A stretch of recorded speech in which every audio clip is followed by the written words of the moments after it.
அல்லாஹ்வுடைய தண்டனைக்கு நான் ஆட்பட்டு போய் விடக்கூடாது, நரகத்தில் நான் வீழ்ந்து விடக்கூடாது என்பது உங்கள் நோக்கமாக இருக்கும் என்று சொன்னால், உயிருள்ள காலம் வரை எப்படி நீங்கள் சத்தியத்தை சொல்வீர்களோ அதுபோல நன்மையான காரியத்திற்கும் இறையச்சத்திற்கும் உதவ வேண்டும். நீங்கள் உதவுகிறீர்கள். 40 ஆண்டு காலமாக உங்களுடைய உழைப்பு இருக்கிறது, உங்களுடைய அர்ப்பணிப்பு இருக்கிறது. ஆனால் இது இத்தோடு முடிந்து விடக்கூடாது. நீங்கள் உயிருள்ளவரை இருக்கணும். நாம் ஒவ்வொருவருமே நம்ம ஜனாசாவா போற வரைக்கும் தாவா களத்தில் என்னுடைய பங்களிப்பு 100% இருக்கும். நான் சத்தியத்திற்கு துணை நின்று கொண்டே இருப்பேன். நன்மையான காரியம், இறையச்சத்திற்குரிய காரியம் என்றால் நான் அல்லாஹ்விற்கு பயந்து, தண்டனைக்கு பயந்து நான் உதவி செய்வேன் என்கிற எண்ணத்துக்கு வரணும்.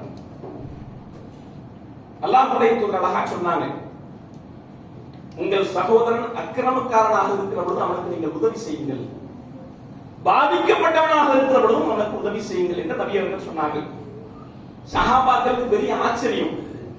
பாதிக்கப்பட்டவனுக்கு தோல் கொடுக்கிறதுலாம் தெரியும், பாதிக்கப்பட்டவனுக்கு உதவி செய்யறது தெரியும், அது என்ன அக்கிரமக்காரனுக்கு உதவி செய்யறது? அவன் தான் அநியாயக்காரனா இருக்கிறானே, அவன் தான் அக்கிரமம் செய்து கொண்டிருக்கிறானே, அவனுக்கு எப்படி அல்லாஹ்வுடைய தூதரை நாங்கள் உதவுவோம்? இப்படி ஒரு கேள்வி வந்தது சஹாபா பெருமக்கள். ரசூல் அழகா சொன்னாங்க, அவனை அதை செய்ய விடாமல் தடுங்கள். என்ன பொருள்? நீங்க அக்கிரமக்காரனை பாவம் செய்ய விடாம, திருக்குறானுக்கும் நபிமொழிக்கும் மாற்றமாக அவன் செயல்பட விடுகிற பொழுது அதை செய்ய விடாமல் தடுத்து நிறுத்துவதுதான் அவனுக்கு செய்கிற உதவி என்று நபி அவங்க சொன்னாங்க. பாதிக்கப்பட்டவனுக்கு எப்படி நீங்க உதவி செய்றீங்களோ அதுபோல நம்மை சுற்றி வாழ்கிற அக்கிரமக்காரர்களுக்கு நம்ம உதவணும். நீங்க இதுல இருந்தா மட்டும்தான் உதவ முடியும், தடுத்து நிறுத்த முடியும், தப்பு தப்புன்னு சொல்ல முடியும், நெஞ்சுரத்தோடு எதிர்கொள்ள முடியும், பாவத்தை பாவம்னு சொல்ல முடியும். அதை சொல்வதற்கு என்ன இல்லை, ஆள் பார்த்தோ, உறவு பார்த்தோ, சொந்தம் பார்த்தோ, தந்தை மகன் பார்த்தோ, பிள்ளை கணவன் மனைவி பார்த்தோ அப்படி கண்டிக்க கூடாது. நம்ம உள்ள மிஸ்டேக் இருக்கும், நம்ம ஆள் பார்த்து கண்டிச்சுக்கிட்டு இருக்கோம். யாருக்கு சொல்லணுமோ எல்லாருக்கும் சொல்றது இல்லை, மகன் பிள்ளைக்கு சொல்றது இல்லை, மாறி மாறிதான். தந்தை மகனுக்கு சொல்வதும் இல்லை, பிள்ளை தந்தைக்கு சொல்வதும் இல்லை. ஆனா எங்கோ ஒரு இடத்தில் நாம் என்ன பண்றோம், தவறுகளை கண்டிக்கிறோம். அக்கிரமக்காரர்களாக இருக்கக்கூடிய மக்களுக்கு என்ன பண்றோம், கைகளை தடுத்தோடு அது நாவாலோ ஏதேனும் ஒரு வகையிலே கண்டிக்கிறோம். ஆனால் உண்மையிலேயே பாதிக்கப்பட்டவர்களுக்கு நீங்கள் எப்படி உதவி செய்வீர்களோ அதுபோல அக்கிரமக்காரனுக்கு உதவ வேண்டும் என்று நபி அவங்க சொல்லி இருக்கிறாங்க. அது இங்க இருந்தா மட்டும்தான் முடியும். இன்னொரு முறை ரசூல் ஸல்லல்லாஹு அலைஹி வஸல்லம் காலத்துல ஒரு மனிதர் வருகிறார், அல்லாஹ்வின் தூதரே, நான் வந்த வாகனம் செத்துருச்சு, நான் எந்த பிராணியிலே வந்தேனோ அந்த பிராணி மடிந்து விட்டது, எனக்கு ஒரு வாகனத்தை தாருங்கள் என்று நபி அவர்களிடத்தில் அவர் கோரிக்கை வைக்கிறார். இப்ப ரசூலுல்லாஹ் இருந்தா அவங்க கொடுத்திருப்பாங்க, அவங்கள்ட்ட இல்ல, என்னிடத்துல இல்லையே என்று சொல்லிட்டாங்க. ரசூலுல்லாஹ் கேட்டா இல்லைன்னு மறுக்க மாட்டாங்க, ஆனா இல்ல. அந்த நேரத்தில் அவர்களுக்கு கொடுத்து அனுப்புவதற்கு ஒரு ஒட்டகமோ கழுதையோ குதிரையோ ஏதேனும் ஒரு விலங்கோ இல்லை. இப்ப பக்கத்துல ஒரு சஹாபி, அல்லாஹ்வுடைய தூதரே, இவருக்கு கொடுக்கிற ஒருவரை நான் அறிவித்து தரட்டுமா என்று சொன்னார். ரசூலுல்லாஹ் என்ன சொன்னாங்க, நன்மையான காரியத்தை நீங்கள் ஏவினால் அதை செய்தவருக்கு கிடைத்தது போன்ற நற்பலன் உங்களுக்கு கிடைக்கும் என்று சொல்லிவிட்டார்கள். இவர் ஒட்டகத்தை கொடுக்க போறதில்லை, இவர் ஒரு கோவில் கழுதையை கொடுக்க போறதில்லை, ஏதேனும் உள்ள ஏற்றி விட போறதில்லை. யார் தரப்போகிறாரோ அவரை சுட்டி காட்டினார், சொல்லிக் கொடுக்கிறார், அறிவித்துக் கொடுத்தார், பரிந்துரை செய்தார், அவருக்கு கிடைப்பது போன்ற எவர் ஒட்டகத்தை தரப்போகிறாரோ அவருக்கு கிடைக்கிற நன்மை உங்களுக்கும் கிடைக்கும் என்று நபி தொடர்கிற சொல்ல அறிவுறுத்தினார். என்ன நமக்கு உணர்த்துது? முதலில் தப்ப தப்புன்னு சொல்லணும், சொல்லிக்கிட்டே இருக்கணும், செய்து கொண்டே இருக்கணும்.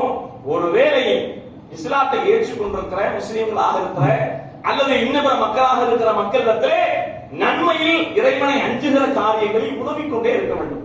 இந்த ரெண்டு காரியத்தை நம்ம கவனத்துல வச்சிருக்கணும். ஏன் நம்ம அப்படி சொல்றோம்? இஸ்லாம் நமக்கு அல்லாஹ்வுடைய அருளால கிடைச்சிருக்கு, அவ்வளவு எளிதாக கிடைக்கல. குர்ஆன்ல அல்லாஹ் என்ன சொல்றான், குல் பி ஃபதுலில்லாஹி வ பி ரஹ்மத்திஹி ஃபபிதாலிக ஃபல்யஃப்ரஹு ஹுவ கைரும் மிம்மா யஜ்மஊன். நீங்கள் அல்லாஹ்வுடைய அருளிலும் கருணையிலும் மகிழ்ச்சி அடைந்து கொள்ளுங்கள். ஹுவ கைரும் மிம்மா யஜ்மஊன். உங்களிடம் இருக்கிற எல்லாவற்றையும் விட அதுதான் சிறந்ததாக இருக்கிறது. நம்மிடத்துல சில நூறுகள் இருக்கலாம், சில ஆயிரங்கள் இருக்கலாம், சில லட்சங்கள் இருக்கலாம், சில கோடிகள் இருக்கலாம், மனைவி மக்கள் இருக்கலாம், சொத்து சுகம் இருக்கலாம், பெரிய பண வலிமை இருக்கலாம், படை வலிமை இருக்கலாம், ஊரே நமக்கு சொந்தமா இருக்கலாம், நமக்கு ஒரு பெரிய தோழமை கூட்டம் இருக்கலாம். யார் இருந்தாலும் சரி, எல்லாவற்றையும் விட அல்லாஹ்வுடைய அருள் உயர்ந்தது. படைத்தவனின் கருணை மிகைத்து நிற்கிறது. நமக்கு இஸ்லாம் அருளாக தரப்பட்டிருக்கிறது. உண்மையில் இஸ்லாத்தை அருளாக புரிந்து கொண்டோம் என்று சொன்னால், அருளாக விளங்கினோம் என்று சொன்னால், நம்மால் இஸ்லாத்தை மக்கள் மன்றத்திலே வைப்பதற்கும் அதற்கு உதவி செய்வதற்கும் சங்கண்டமே வராது. நம்ம முதல்ல அருளா பார்க்கிறோமான்னு தான் பிரச்சனை. ஏதோ உலகத்துல 100 கொள்கை இருக்கு, அதுல ஒரு கொள்கை இஸ்லாம். சரி, நம்ம பாட்டை வாழ்ந்துருப்போம், ஏதோ கிடைச்சிருச்சு, எங்க வாப்பா முஸ்லீம், அப்படி நினைச்சோம்னு சொன்னா மட்டமா தெரியும். அப்படி இல்லை. இது அல்லாஹ்வுடைய அருளால் கிருபையால் கிடைத்தது. அவனுடைய கருணையால் எனக்கு கிட்டி இருக்கிறது. என் மரணத்துக்கு பின்னால் என் மறுமையில இறைவன் எனக்கு இன்பத்து சொத்து சோலைகளை தருகிறான் என்று சொன்னால், அதற்கு அடித்தள நாதம் இந்த ஏகத்துவ கொள்கை இஸ்லாம்.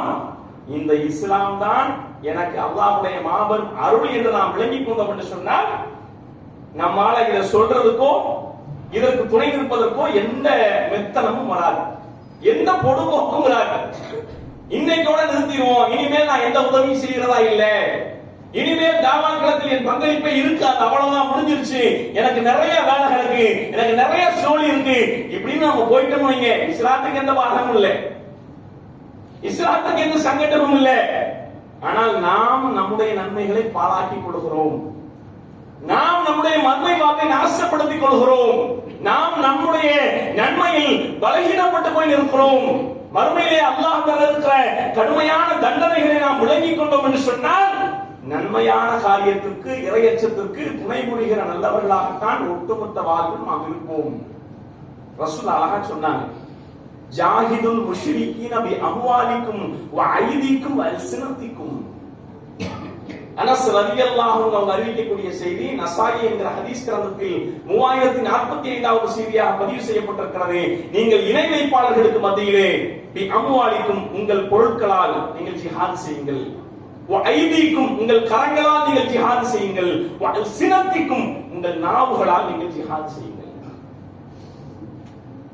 வெறுமனே நாவுகளால் செய்வது மட்டுமல்ல, நான் தனிநபர் தாவா செய்கிறேன், தெரு தெருவாக செல்கிறேன், மக்களை சந்திக்கிறேன், தவறை சொல்கிறேன், நன்மையை சொல்கிறேன், இப்படி அல்ல. ரசூல் என்ன சொன்னாங்க, பி அம்வாலிக்கும் உங்கள் பொருட்களால், வ ஐதீக்கும் உங்கள் கரங்களால். எல்லாத்துக்கும் நீங்க ரெடியா இருக்கணும்.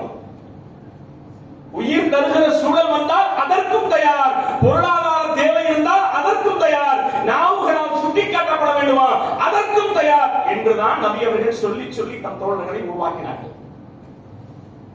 அல்லாஹ் சொல்றான் அழகா, ஃபலா துதீல் காஃபிரீன வஜாஹிதுஹும் பிஹி ஜிஹாதன் கபீரா. நீங்கள் இறை மறுப்பாளர்களுக்கு கட்டுப்படாதீர்கள். ஃபலா துதீல் காஃபிரீன், இஸ்லாத்தில் இல்லாத இறை மறுப்புல இருக்கிற இறை வைப்புல இருக்கிற எவருக்குமே அடிபணிந்து கட்டுப்பட்டு போக வேண்டிய அவசியம் தௌஹீத்வாதிக்கு இல்லை. வஜாஹிதுஹும் பிஹி ஜிஹாதன் கபீரா. நீங்கள் என்ன பண்ணுங்க, அல்லாஹ்வுடைய வேதத்தை வைத்து அவர்களிடத்திலே பேசுங்கள், களமாடுங்கள், மக்கள் மன்றத்துக்கு போங்க, சந்திக்க. குர்ஆனை கொண்டு மக்களை சந்திக்க சொல்லி குர்ஆன் அறிவுரை செய்கிறது. எந்த அளவுக்கு ரசூலுல்லாஹ் சொன்னாங்க நமக்குலாம் தெரியும், நிறைய பயான்களை கேட்டிருப்போம். ஐயுல் ஜிஹாதி அஃலலு, அல்லாஹ்வின் தூதரே ஜிஹாதில் சிறந்தது எது?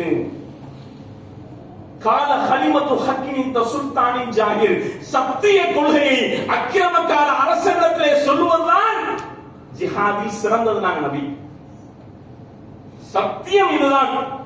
இதை யார்கிட்ட சொல்ல போறீங்க? ஒரு அக்கிரமக்காரன் சொல்ல போறீங்க, அவங்களை சும்மாவே விட மாட்டான். ஒரு நல்லவன் சொல்றீங்க, அவன் கொள்கை மாற்றி கொள்கையில இருக்கான் அப்படின்னா கேட்டு விட்டுருவான், சிரிப்பான், பேசுவான், போயிடுவான். ஆனா சொல்றது யாரு? ஒரு அக்கிரமக்காரன். உங்களை அவ்வளவு வெளியில விட மாட்டான், உங்களோட சண்டையிடுவான், உங்களை காயப்படுத்துவான், உங்களை கொல்லவும் செய்யலாம். அப்ப எல்லாத்துக்கும் ரெடியா இருக்குன்னு இஸ்லாம் சொல்லுது. என்னதான்? அதுதான் ஐயுல் ஜிஹாதி, அதுதான் ஜிஹாதுல சிறந்தது. முஸ்லிமாக இருக்கிற நாம் உலகத்தில் வாழுகிற பொழுது எப்படி வாழ வேண்டும் என்பதை நபி ஸல்லல்லாஹு அலைஹி வஸல்லம் பண்றாங்க, நமக்கு பாடமாக சொல்லி தருகிறார்கள், நம் தோழர்களுக்கு சொல்லி தந்தார்கள். எப்படி? மா கதல ரசூலுல்லாஹி ஸல்லல்லாஹு அலைஹி வஸல்லம் கௌமன் ஹத்தா யதுஹும். ஒவ்வொரு யுத்த களங்களிலும் சண்டை நடைபெறுவதற்கு முன்னால் ரசூலுல்லாஹ் அந்த மக்களை இஸ்லாத்தின் பால் அழைப்பார்கள். சண்டையே எதுக்குதான்? சொத்து விவகாரம் இல்ல, குடுக்கல் வாங்கல் பிரச்சனை இல்ல, வேற எந்த நோக்கமும் இல்ல. சரியா? அந்த நாட்டுல நம்ம அக்கிரமமா போறது இருக்கல, எதுவுமே நடக்கல. எதுக்குதான் பிரச்சனை? நம்ம இஸ்லாத்துல இருக்கிறதா நமக்கு பிரச்சனை, முஸ்லீமாக வாழ்வது அவனுக்கு பிரச்சனை. அந்த பிரச்சனைக்காக தான் அவன் போர்க்களத்துக்கே வந்திருக்கிறான்.